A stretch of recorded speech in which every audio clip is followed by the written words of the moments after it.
Olá, pessoal. Vamos continuar nossas aulas, videoaulas, né? Falando das leis herméticas, né? Hoje nós estamos falando da última lei hermética, a sétima lei hermética.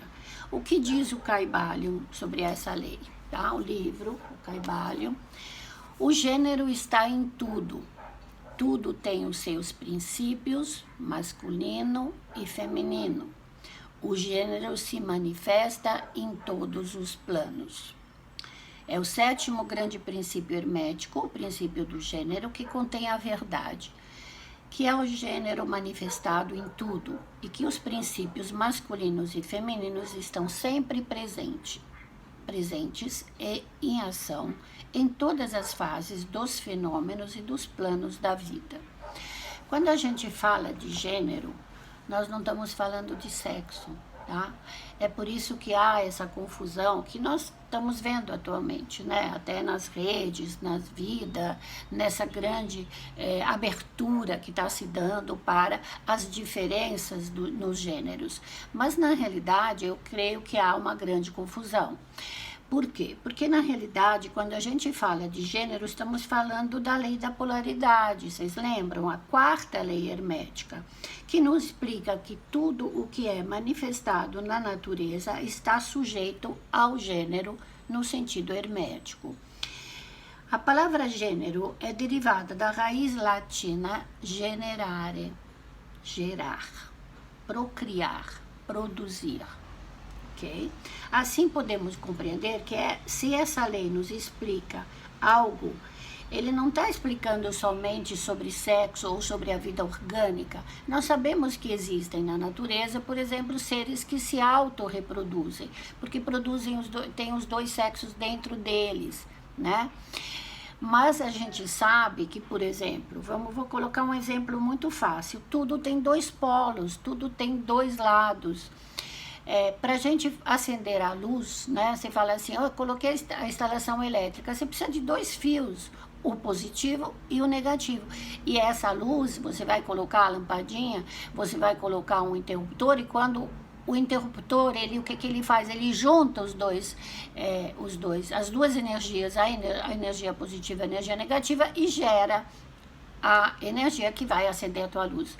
A mesma coisa acontece nos gêneros humanos, especialmente nos gêneros animais. Às vezes tem plantas, por exemplo, que se reproduzem através de sementes, são outras formas de reprodução, né? Mas quando falamos desses termos, eu também estou falando do termo do positivo e negativo. Aí acabei de falar sobre, né, essa coisa da eletricidade. Numa bateria elétrica, uma gera uma coisa e a outra gera a receptividade. Então, temos que olhar isso como sendo duas manifestações de uma única unidade, né? O termo positivo e negativo não tem bom nem ruim. Tá certo? Você não é melhor porque você é de um sexo ou de outro, que aliás isso seria uma coisa muito legal de conversar quando a gente tem aquelas atitudes machistas, né? Não, cada gênero tem sua função no ser humano e nos animais e na reprodução da vida. A lei hermética funciona também do ponto de vista mental, né? Não só no físico, nós estamos falando também do ponto de vista mental. A antiga filosofia hermética, ela falava da mente dual. Nós temos dois hemisférios. A gente, quando o médico fala, te explica, quando a gente estuda, o hemisfério direito, que rege o lado esquerdo do corpo e que é o positivo, o lado esquerdo, que é o negativo, rege o lado direito do corpo, ou seja, o lado esquerdo masculino, o lado direito feminino. Então, essa coisa do rege, né, o feminino e rege o masculino. Então, quando a gente fala disso, a gente não está falando de diferenças de gêneros ou de escolhas sexuais, nós estamos falando de gênero manifestado. E isso é igual em todo lugar. Dentro do feminino existe também uma pequena parcela de masculino e vice-versa, né? Nós sabemos que o yin e o yang, né, quando tem aquele símbolo lindo, né, do chinês, tem um lado branco com pontinho preto, tem um lado preto com pontinho branco. Então, nós todos temos os dois gêneros dentro de nós, mas eles se manifestam em quantidades diferentes, né? Isso pode ser visto inclusive no mapa da pessoa. Se o mapa ela indica muitos planetas no signo, em signos femininos, e a pessoa tem um sexo masculino, ele vai ser uma pessoa mais afeminada, que vai ter características mais receptivas e femininas. Do mesmo jeito que nós vemos mulheres, né, de sexo feminino que se manifestam de forma mais masculina. Ou seja, elas têm talvez planetas e muitos órgãos, e muitos signos que são signos masculinos. Na astrologia, os signos masculinos e femininos se alternam. Nós começamos em Áries com masculino, taurino e feminino. Aí você vai me dizer que todos os taurinos são femininos? Não, mas eles são mais receptivos, ou seja, eles absorvem mais do que agir. Né? Então, essa é a diferença. Na Cabala, a gente aprende que as esferas, que são representadas, né? São energias que são representadas por planetas no nosso sistema solar, elas são metade positivas e metade negativas. A parte negativa é aquela que recepciona e a parte positiva é aquela que age. É assim que acontece dentro da nossa vida, né?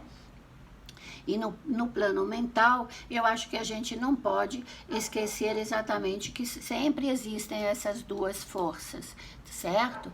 Então, quando a gente pensa nessa, eu vou falar polêmica, né, sobre os gêneros, né, isso tem mais relação com a diferenciação sexual na forma de expressar a sexualidade do que da própria sexualidade em si.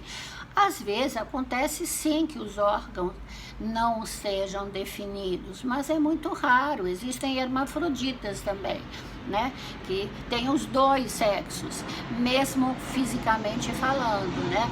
Mas isso é muito raro. Normalmente a pessoa tem a forma sexual da vulva, se ela é feminina, e a forma sexual do pênis, se é masculino. Agora, o que ele faz da sexualidade dele, isso não é nosso assunto. O assunto é muito mais intelectual, para a gente observar que não existe branco ou preto, não existe tudo de um lado nem tudo do outro, mas que tudo que é manifestado tem dois lados. Tá bom? Vamos refletir sobre esse assunto, né? E nas próximas aulinhas eu vou começar a falar sobre astrologia, sobre a lua nas casas, a lua nos signos, o que é que faz, e os planetas, e eu vou dar umas aulinhas de astrologia para vocês, tá bom? Então, me sigam no meu canal, se inscrevam ali, tá? Para receber sempre as notificações. Muito obrigada. Namastê.